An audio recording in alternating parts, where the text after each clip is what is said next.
Hello दोस्तों, स्वागत है आप सभी लोगों का आपका अपना चैनल फार्मासिस्ट, आपके अपने फार्मासिस्ट में। आज हमारा जो टॉपिक है वो काफ़ी थोड़ा लेंदी भी है और इसी चक्कर में उसको पार्ट्स में डिवाइड करा गया है। तो अभी अपन जो डिस्कशन कर रहे हैं वो ब्लड प्रेशर का फर्स्ट पार्ट की कर रहे हैं। तो नेक्स्ट के पार्ट्स कभी आने वाले समय में आते रहेंगे। तो फर्स्ट पार्ट के बारे में बताना चाहेंगे, इसमें ब्रीफ डिस्कशन है केवल अभी। तो जैसे डेफिनेशन बताना चाहेंगे। जैसे फर्स्ट डेफिनेशन क्या होती है कि ब्लड प्रेशर मीन्स क्या होता है, जो ब्लड का ऐसा प्रेशर जिसमें कि जो मतलब ब्लड का ऐसा प्रेशर जो कि ब्लड जब आर्टरीज में जो ब्लड जो फ्लो हो रहा है वो किस प्रेशर के साथ फ्लो हो रहा है, तो उस प्रेशर को बोलते हैं ब्लड प्रेशर। अब इसमें कि वन इसका जो आंकड़ा है, ये इसका जो वो है, इसमें 1 million people affected by 1 million जो पीपल्स हैं पर ईयर अफेक्टेड होते हैं बीपी के द्वारा। और ये ब्रेकियल आर्टरी के द्वारा इसको मेजर किया जाता है। ये दो टाइप से अपन इसको डिफाइन करते हैं। एक सिस्टोलिक बीपी होता है, एक डायस्टोलिक होता है। सिस्टोलिक मीन्स होता है जबकि जो हार्ट जो होता है वो कॉन्ट्रैक्टिंग स्थिति में होता है, यानी जब कॉन्ट्रैक्ट कर रहा होता है।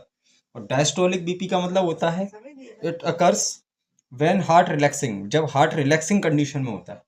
बात करते हैं नॉर्मल रेंज क्या होती है बीपी की। नॉर्मल रेंज जो रहती है बीपी की 120/80 mm ऑफ एच जी, जिसमें कि जो इसका जो वो होती है ना, यूनिट होती है वो mmHg होती है।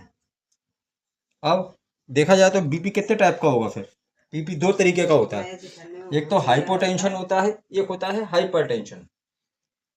अब इसकी कुछ क्राइटेरिया बनाए गए हैं जिसकी वजह से अपन ये समझ सकते हैं कि ये बीपी किस रेंज में है। अब जैसे कि मान के चलिए अपन बात करें नॉर्मल में, जैसे हमने बताया था 120/80 होता है, तो ये नॉर्मल माना जाएगा। और इधर जैसे ही ये सिस्टोलिक वाला जो है 120 से लेके 129 पहुंचता है, और इधर थोड़ा 90 से जरा सा ही नीचे होगा ना, तो ये एलिवेटेड कंडीशन मानी जाएगी है। अब ये स्टेज 1 में क्या होगा, 130 से लेके 139, और जो डायस्टोलिक होगा वो 80 से लेके 89। तो इस कंडीशन में उस स्टेज को बोलेंगे स्टेज 1। और स्टेज 2 को क्या बोलते हैं, जबकि सिस्टोलिक जो बीपी होगा या ऊपर वाला जो बीपी होगा 140 mm ऑफ एच से भी ज्यादा हो जाएगा। और उसमें डायस्टोलिक कितना होता है, 90 mm ऑफ एच से हो जाता है। अब बात करते हैं कि हाइपोटेंशन या लो बीपी क्या होता है, इसको किस कंडीशन को कहेंगे।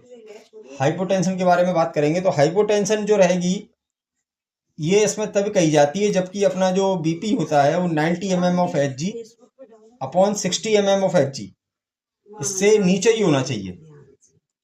अब इसमें चार टाइप का होता है बीपी, लो बीपी। सबसे पहला होता है इसमें orthostatic hypotension. Orthostatic hypotension in the sense मतलब ये रहेगा कि इस कंडीशन में क्या होगा कि सडनली बीपी डाउन हो जाएगा एकदम से। ये क्यों होता है, किस कंडीशन के होता है, जैसे कि अगर आप कंटिन्यूअसली आप सिटिंग कर रहे हैं, सिटिंग अप और सिटिंग कर रहे हैं, या तो सिटिंग पोजीशन में है या आपको लंबे समय से लेटे हुए हैं उसके बाद एकदम से उठती हैं, उस कंडीशन में ये ऑर्थोस्टैटिक हाइपोटेंशन होती है। ये क्या होता है, ये इसका एक फैक्टर है कि ये हर एज के जो पर्सन है, हर एज के जो पीपल्स हैं उनके लिए ये कॉमन है। इसके जो रीजंस की बात करें तो क्या क्या रीजंस हो सकते हैं। डिहाइड्रेशन हो सकता है, ज़्यादा लंबा बेड रेस्ट भी अगर आप चाहें तो वो भी कर सकते हैं। प्रेगनेंसी में ये मोस्टली देखी गई है कि हाई लो बीपी की ही समस्या रहती है। डायबिटीज़ में हो सकती है, और हार्ट बर्न में, जैसे हार्ट प्रॉब्लम्स में अगर होती है, हार्ट प्रॉब्लम कंडीशन में भी कभी कभी लो ही रहता है। और बर्न्स वाले केस में ये देखिए, बर्न्स वाला केस जब भी होगा तो ज़्यादातर 99.99% बर्न्स में हमेशा हाइपो टेंशन की ही सिचुएशन होगी या लो बीपी की शिकायत होती है। अब दूसरा जो रहता है वो है पोस्ट प्रेंडियल हाइपोथायरॉयडिज्म। इस कंडीशन में क्या होगा, ये एक अलग टाइप का बीपी लो बीपी की कंडीशन है। इसमें क्या होता है कि खाना खाने से 1 या 2 घंटे के बाद हमेशा बीपी एकदम से लो चला जाता है, और इस बीमारी का नाम होता है पार्किंसन डिसीज। पार्किंसन डिसीज का जो भी व्यक्ति मिलेगा उसको ज़्यादातर जो बीपी की प्रॉब्लम होगी वो हाइपोटेंशन की होती है। इस कंडीशन में अपन क्या करते हैं कि स्मॉल, इसमें लो कार्बोहाइड्रेट मील को अपन क्या है गैप में देते हैं उसको। Eat small low carbohydrate meals with breaks. Third one होता है neurally mediated from faulty brain signal. मतलब इसमें क्या होता है, इस टाइप की बीपी कंडीशन में जैसे आप कंटिन्यूअसली, जैसे कोई भी पर्सन है वो लगातार कंडीशन में लगातार खड़ा हुआ है बहुत समय तक, ठीक है, तो उस कंडीशन में जो बीपी एकदम से सडनली ड्रॉप हो जाता है, तो उस कंडीशन के लिए क्या होता है, ये उस कंडीशन में जो बीपी होता है उसको बोलते हैं न्यूरली मेडिएटेड बीपी। तो उसमें ये इसमें इस वाले बीपी में ज़्यादातर यंग लोग अफेक्टेड है, एडल्ट्स हैं, चिल्ड्रंस भी आ जाते हैं। अब इसमें होता क्या है, इसमें कुछ नहीं होता है, इसमें क्या होता है, मिसकम्युनिकेशन हो जाता है हार्ट में और ब्रेन के बीच में। और चौथी जो सिचुएशन है वो है सीवियर हाइपोटेंशन। सीवियर हाइपोटेंशन मतलब सीवियर हाइपोटेंशन में क्या होता है कि ये रिलेटेड टू शॉक। इसमें क्या होता है, शॉक की कंडीशन आ जाती है।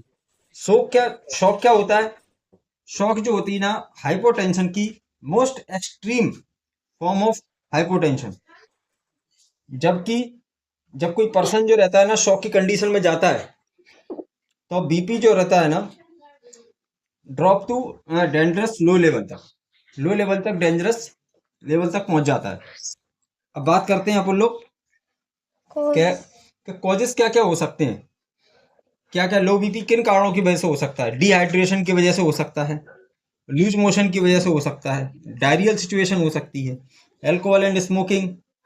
और इसमें एक बहुत फैक्टर है, एक बताया गया है इसमें, more than 30 ml alcohol per day.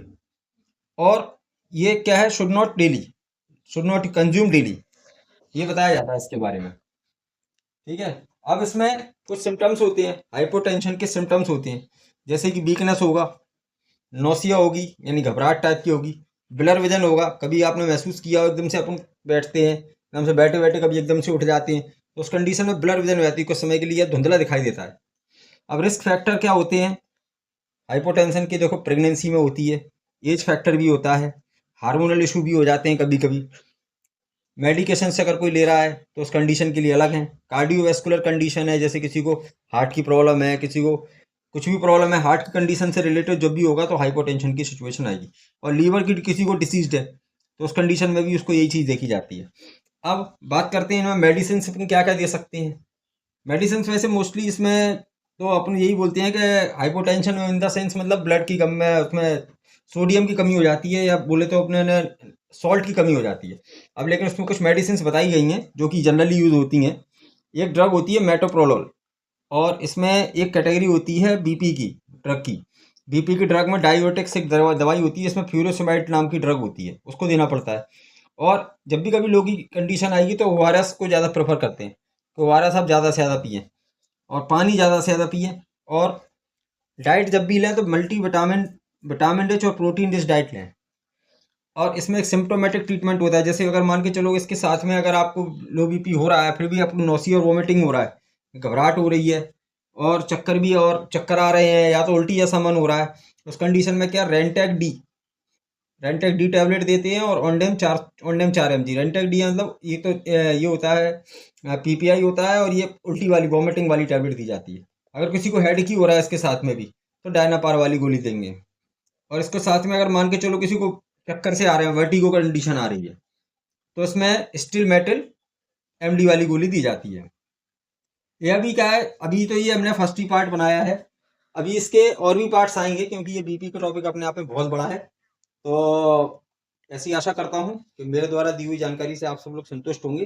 अगर मेरे चैनल से या मेरी मेहनत से आप लोग आपको मेहनत अच्छी लगी हो तो मेरे चैनल को सब्सक्राइब करें, और बगल में जो बेल आइकन का बटन है उसको प्रेस करें, जिससे कि आने वाली मेरे वीडियोस की नोटिफिकेशन आपको मिल सकें। और और एक चीज़ और है कि आप लोग जो है ना, काफ़ी आप लोग देख रहे हैं मेरे वीडियोस को, मुझे बहुत अच्छा लग रहा है, रिव्यू भी मेरे ठीक आ रहे हैं, आप सब लोगों की कृपाएं हैं। और आप सब लोगों से मेरा मेरा कोई वीडियो आप कृपया करके स्किप करके ना देखें, क्योंकि ये एक दूसरे से कनेक्टेड होती है हर चीज़। तो एक हाथ जोड़ के निवेदन है कि आप प्लीज़ और प्लीज़ मेरा वीडियो पूरा देखें, स्किप ना करें। आपने मुझे अपना कीमती समय दिया उसके लिए बहुत बहुत धन्यवाद। और अपन नेक्स्ट पार्ट के साथ फिर दोबारा से मिलेंगे, जब तक के लिए शुभ रात्रि, शुभ रात्रि।